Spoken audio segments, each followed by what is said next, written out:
Death or Prison, brought to you by leanonmeusa.org. The men you are about to hear have spent more than 50 years in prison. Let's join Johnny Branham, Laz Lopez, and Elmo Golden as they discuss suicide in prison. Hello, everyone, and welcome to Death or Prison podcast brought to you by leanonmeusa.org. Today, we have a topic that I think hits home for a lot of us fellas, and I know that any one of us can share, but we're going to start with you, Laz. We're talking about suicide in prison. It's a touchy topic for me. It depends on, obviously, on the pressure you're facing. Let me paint the scenario as briefly and precise and concise as I can. I have been on the run for about 6 months now. I am a fugitive in Jersey. I finally turned myself in thinking, hey, I don't know the legal system. I don't know exactly the charges that I'm facing. I figured maybe I do a year or two and I'll be okay.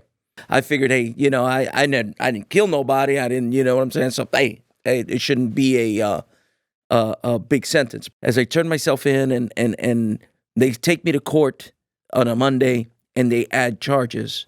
And they add 6 kidnappings, 6 armed robberies, and 6 aggravated assaults. I said, okay. Your peers see your police report immediately. They'll tell you, hey, you're pretty scarred here. Yeah. One case of these or one charges of these carry 25 to life. And so, but Tuesday, they take me back. Wednesday, they take me back. Thursday, they take me back, and every time they're adding charges, by Friday, I have 57 capital offenses. Right. Where now I am losing hope. I have no God. I have no hope. I have no vision. I didn't know God back then. I figured, hey, I'm never getting out. There was an issue with a fellow inmate. I don't know the rules. I'm as green as an avocado. I walk in and I walk on the floor when the floor was closed. How many know about that? Yeah. If the floor is closed, if you walk on that floor, you're disrespecting the one that mopped it. That's right. And so I walked on it, going to the restroom, and the young man put me out there. I ain't going to say the colorful words that he said, but he offended, insulted my manhood. And I said to myself, this is outrageous. Kept quiet, went back to my bunk. But then, as we said in other podcasts about segregation and about racism and prejudice, and so now the Latino fellas now start to deposit this evil thoughts. Hey, if you allow this to happen, next thing you know, he'll be taking your shoes. Next thing you know, he'll be taking your bunk. Next thing you know, he'll be taking your chicken. Mm-hmm. And he could take the bunk, but I don't know about that chicken. but it was a situation where I found myself up against the wall. What do I do? And the reminder of the adversary cranking you up. You're never getting out. You're never going to see your daughter again. Never going to see your wife. Your wife is going to leave you. And so all these things start to manipulate my emotions. And I said, you know what I'm going to do? I'm going to take this guy out in his sleep and then just take my own life. And I went to the extent of paying, back then, this was a couple of years ago, in the 90s, there was cigarettes, there was tops. Right. And with 2 tops, I was able to buy a shank that was made out of the ringer that has a pin in the middle, and and you made it pretty sharp. And I paid $2 a top, I remember, for that shank, and that's what I was going to use on him. At that moment, I send out letters, and I send a letter to my wife. I didn't exactly say what I was, planning, but it was more like a goodbye letter. And she received that letter. I had this planned. I was going to execute it in the next couple of days. But how many know that God has a plan? Amen. We're not trying to play the victim card here. Right. I am guilty of my crimes. But remember, this is death or prison. And at that moment, I almost experienced both at the same time. Mm-hmm. We're leaving it here as a choice, and we know that we choose life. Right. But at that moment, without God, without hope, you were in a desperate situation. It looked like it was the right decision. The atmosphere, everything was set, but God had a plan. My bunkie was ministering to me the word of God. The day that I was going to execute this plan, the floor was closed again. I was not able to get to my locker, and my bunkie left his Bible on my bed. And being burdened and tired with everything that was going on, I said, you know what? I'm going to open this Bible and see what's up. And I opened it up to Matthew 11:28, where it says that those who are heavy laden and burdened, come unto me and I shall give you rest.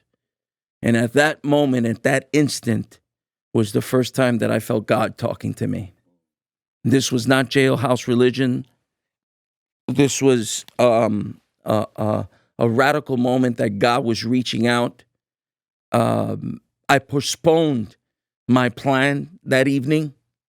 The next day they called to chapel. I went to the chapel, accepted the Lord. And the day after that, Primo, which is the gentleman I had the issue with, was moved to another cell for no reason. Amen. And then the rest is history. So when we talk about suicide, I mean, firsthand, it was something that at that moment, I thought it was the easiest way out for me. I mean, if you look at Elijah when he's under that tree and he thought that he had everything, but he found out that Jezebel was coming to kill him. Mm-hmm. He said, God, listen, I'm giving up. I'm done. Mm-hmm. You know, and so if a prophet like that can be pressed to the point of giving up life, don't think that you're not exempt. You're human. So. Human. Yeah. Wow. I don't know how far I can go into this, but I just asked God, give me the strength. Of course, I had contemplated that same thing, suicide. I didn't know how I was going to do it, but there were moments when I was missing my children, missing my family. But my testimony is a little bit different on this subject. I had been in prison for about 3 years and 2.5 maybe, gone back to court, and now born again, you know, into the word. And I was a law clerk, studying to be a law clerk. So guys would come to me, you know, jailhouse lawyer, you know, I'm back at court in the county jail.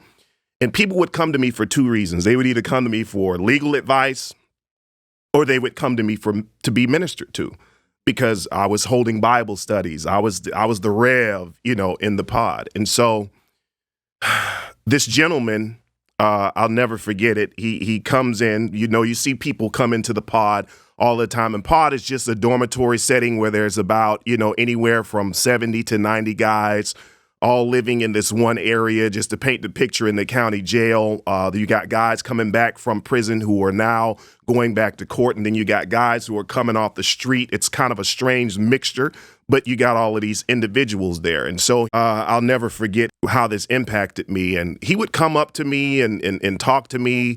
He was in a mode of depression. I recognized it. You know, he was facing time. He had a wife. He had children. I would counsel with him. But I don't know if you've ever counseled with anybody that they can kind of weigh on you. It's like their stuff begins to weigh on you. It begins to drain you. You got your own stuff to deal with. I'm back at court. I have a 17-year sentence rather, that I'm trying to get off of me. You know, I'm missing my children, my family. So I got my own stuff, but at the same time, I'm making myself available to individuals who want to be ministered to. And so this guy would come to me literally every day. And it was almost like we would start, and I'm talking about an hour, 2.5, 3 hours sometimes. We would start and he'd be low, and then he'd get his strength up. I would build him up. But then I'd see him the next day and it's back to the same thing. Roller coaster. It was a roller coaster. Yeah. Roller coaster, yeah. And it became draining. And so one day, he wanted to talk to me.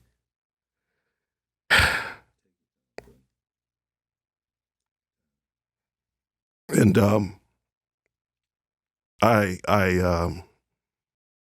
avoided him. You know how you just say, hey, you know, I just don't have time today. You don't feel like you have the strength or the ability, even being in Christ, you just get to those moments where you just feel like you don't have the time. And so I pretty much avoided him all day. I tried to, you know, stay in my room. In the county jail, you don't have to leave the dorm like prison. Prison, they call work call, you know, you got to get out. Jail, you can stay in your bed all day. Officer ain't gonna bother you. They're gonna yell chow or whatever. So I kind of stayed to myself all day just to kind of avoid to you know, in contact with this gentleman. So later on, the next day comes and it's breakfast time, and I don't see this individual, but I don't think anything of it. Later, after breakfast is over with, they send everybody back to their cells to clean up, and then they ask, you know, they roll the doors back for everybody to come out for the day. And you know, I hear some guys talking about somebody that had an incident, and that was basically taken out of the dorm, emergency out of the dorm. I later found out that this same gentleman that night had basically like cut himself, slit his wrist. I later found out through the officer that he succeeded. He passed away. Mm. It's bothered me for years. There's this thing where it's machoism in prison. You don't let anyone in. You don't let anyone know what you're dealing with. Even if you're thinking about what it is that you're going through, which is an actual depression, you're thinking about, I want a way out. If the court ain't gonna offer me a way out, if the judge is gonna offer me a way out, then I'm gonna make my own way out. Family members, if you're hearing someone and they're sending you letters and it sounds like they're down and they're depressed, get someone to talk to them, whether you're the one that's talking to them, whether it's the chaplain, because I do believe that if I had to talk to this person, he probably would still be here. I feel your emotion, brother. I do. We want to tell you, first of all, our listeners, that we love you. And this love that we have for the men and women that are listening, we're sharing our stories with you so we can prevent anybody from having to go down this road that we're going. So we're asking you to pay attention to what we're saying. And one thing I want to say is that in ministry, you have to be available. You have to be consistent. And you have to have somebody ministering to you. If you're always ministering to somebody else, who's ministering to you? Yes. And then it becomes a burden because you don't have an outlet or a release. That's right. That's correct. You know, my story with dealing with suicide is it's kind of cowardly because I would never take my own life. And so my experience was suicide by cop. I put myself in the position to where I wanted the police to kill me. You know, I didn't have enough nerve to poke or cut or slice or stab myself.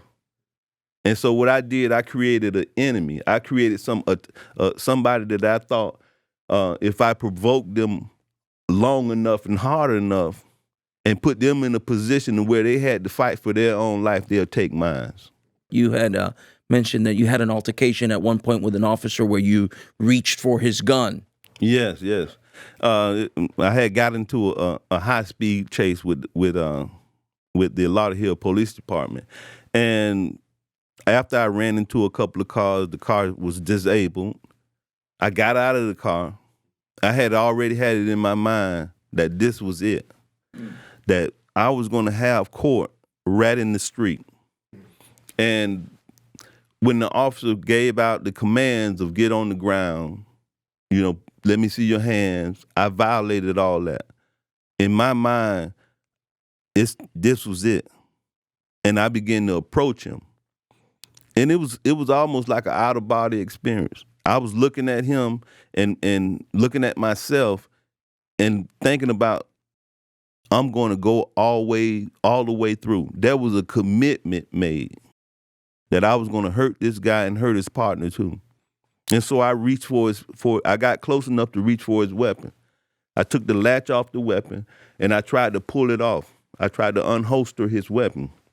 I knew that day I was going to have this young man take my life. You have to understand that in order for me to get up to this point to where I want to have somebody else take my life, we're talking about suppression of all my emotions, my feelings. I had no one I could actually talk to. I was in a deep state of depression. My pride was at its highest level because I didn't want to communicate with anybody. I thought that I had everything. I had cars. I had a home and a townhouse. I had money in 2 bank accounts. I had everything that I needed. But that piece of me was missing was my manhood. I didn't know how to be a man. I didn't know how to go home at night. I didn't know how to be responsible and talk to my family, lead my family, guide my family. And now I'm in conflict, and the only thing I could do was self-medicate myself.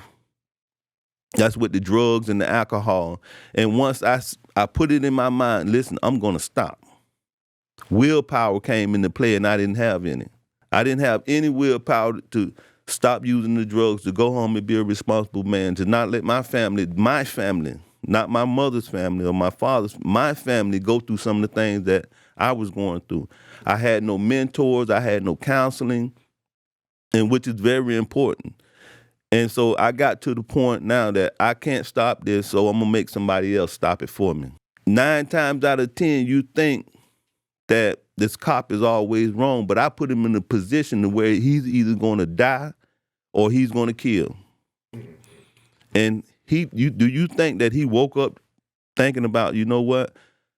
I'm gonna run into this sick and deranged person this morning, and I think I'll take his life. No, I was thinking of taking his life so that he couldn't go home to his family. And you don't hear stories like this. We have our George Floyd story. We have our Trayvon Martin stories. But I sat out that morning to have my life taken because I couldn't cope.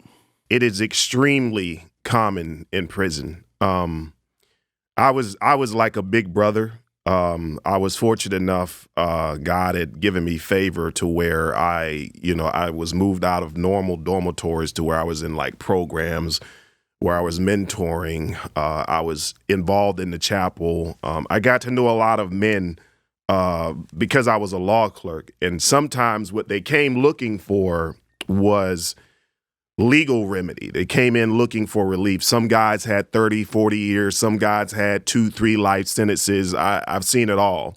And so in that, I would segue into ministering to these men because some of them, I was honest, listen, unless God, does the miraculous, like with Peter, to open up the prison gates, on paper, I don't see a way out of your sentence.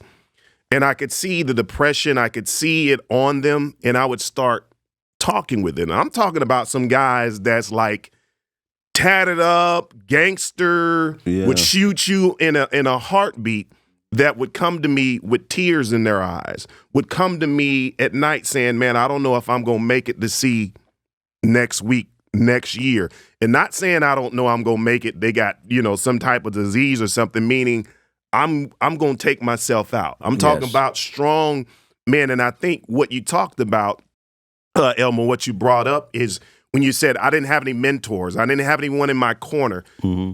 In prison, there's this code, don't let anyone in. Right. And so if you don't let anyone in, you're dealing with depression. You're dealing with contemplating suicide by yourself. And so, and sometimes, and this is for people listening, sometimes, and I've done it, my parents will come see me. They'd even bring my children to come see me. Other people would come see me, and I would show them one face. Mm-hmm. I'm happy. I'm good. Yes. I'm great. But as soon as visitation was over and I went back to that dormitory, whether it was an open bay dorm where you're living around everybody or you're in a 2-man cell, it depends on where you are, I go back to that same depression. I go back to that, you know what? I'm tired of going through this cycle of seeing you for a few hours and then having you snatched away from me. It's painful. Really what it is I don't want to go through the pain. Exactly. Right. And you know how, because we like to give solutions to these things, how was I able to get out of that depression mode, that depressed mode, or how I was able to be able to overcome that atmosphere of violence and of suicide, because it's all a spirit and it's in there, and it's Right. and so if you're listening and you talk to your son weekly and you hear his Right. depression, if you have a husband, what I did, and I'm sure you're able to to agree and back me up on this, is that I located, or I positioned myself in an atmosphere of faith. Absolutely. I was obviously a chapel orderly and whatnot, but also with a group.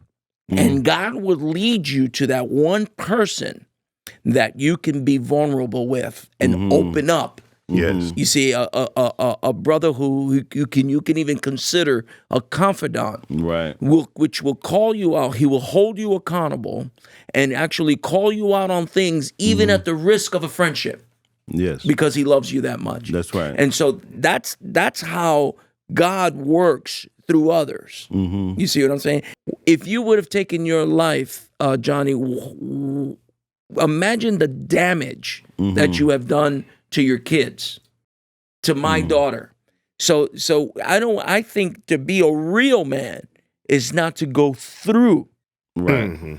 the suicide and face the music. You did the crime, do the time. So that's where I'm saying that, because when we're contemplating suicide, I think it's a selfish attitude. Yes, it is. Am I correct on that? Yeah. Definitely. Even Absolutely. going to jail is a selfish. Selfish. I mean, so with that said, yes, this is Death or Prison podcast brought to you by Lean On Me USA. Which you can look us up on leanonmeusa.org. And Johnny, what do they have to press? They go right to the podcast button to Right. connect with a welcoming, mentoring church in their local neighborhood. I don't know about you, but this keeps me on the straight and narrow. Oh, of course. And we have to look at the healing qualities of it too. And then when you actually offend somebody and you're able to go back and reconcile with those people, apologize to those people, allow them to see and also experience the change in you, it gives that person or those people hope And encouragement. Yes. Yep. And so we, to have the ability to apologize to somebody that you've offended, which was something that we always look forward to, it causes us to heal some of those broken pieces. And we all want to be understood.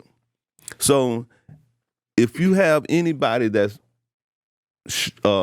presenting red flags about taking their own life, be available. Have the ability to listen to them. You can't be an island. You can't overcome this situation by yourself. One of the steps that we would actually encourage you to do is to seek help. Yeah. Say something. And the next step would be obviously to seek God's guidance on this. If anybody knows about death, is God, because Jesus gave his own life for you. And so that would be my second step. And the third is to seek counsel, a good church in your area. We just know for a fact, we got men here in this panel that between all three of us, I think we've done over 30-something, 50-something years. Yeah. And we've Yes. experienced, we've been through this, and we understand the reason why we're here now. And we've done this segment before. You see the glory, but don't know the story. Yep. We've been through it. Yes. We've Yes. been through it. And the reason why we've overcome is because we were vulnerable enough to say, hey, listen, I can't do this on my own. Absolutely. And if you're sitting there and you have if you have a loved one who's in prison, I don't care if they got a life sentence. And I know that Elmo can attest to this. I know that Laz can attest to this. I've seen guys Yes. make books from scratch with life sentences send them out of the prison and have an impact. You still have something to give. I don't care if you're a family member of someone who has life sentence 30, 40 years. Life isn't over. You know, there is light at the end of the tunnel. That's why we're here. We're letting you know that there's hope. There's people who have had life sentences overturned. There's people who've had other things happen to them miraculously. We heard Laz's story with his brother, where they're facing triple life sentences and God miraculously brings them out. So it's never the end. If you're a family member of someone, if you're at-risk youth, or not an at-risk youth, just a youth who feels like, there's nothing else that can be done. My life is already a mess. Well, I have news for you. Yes. If you're 17 and 18 years old, you may think that life is over. You may think that you've lived long enough. I used to think like that umpteen years ago when I was 18 or 19. Life has barely even begun for you. So there's definitely hope. God still has a purpose and a plan for your life, and that's why we're here. We're here to basically let you know that there is hope. You're looking at 3 stories of hope. You're looking at a couple of pastors here. You're looking at someone who's a business owner here in Elmo who are ministering now, taking our stories and saying, hey, God still changes lives. And so, we say this is the Death or Prison podcast brought to you by leanonmeusa.org. But what will we have them to choose? Not death or prison. We would have them to choose life. We invite you to the leanonmeusa.org website, where you or your family can click the middle button and be connected to a welcoming, mentoring church. Once you click the button, you can fill in your name, email address, phone number, city, state, zip, and leave a comment. We would love to hear from you or your family. Looking for a welcoming church? Connect at leanonmeusa.org. Death or Prison is a production of leanonmeusa.org. Copyright 2020. Death or Prison is offered for information only and is not intended as legal advice.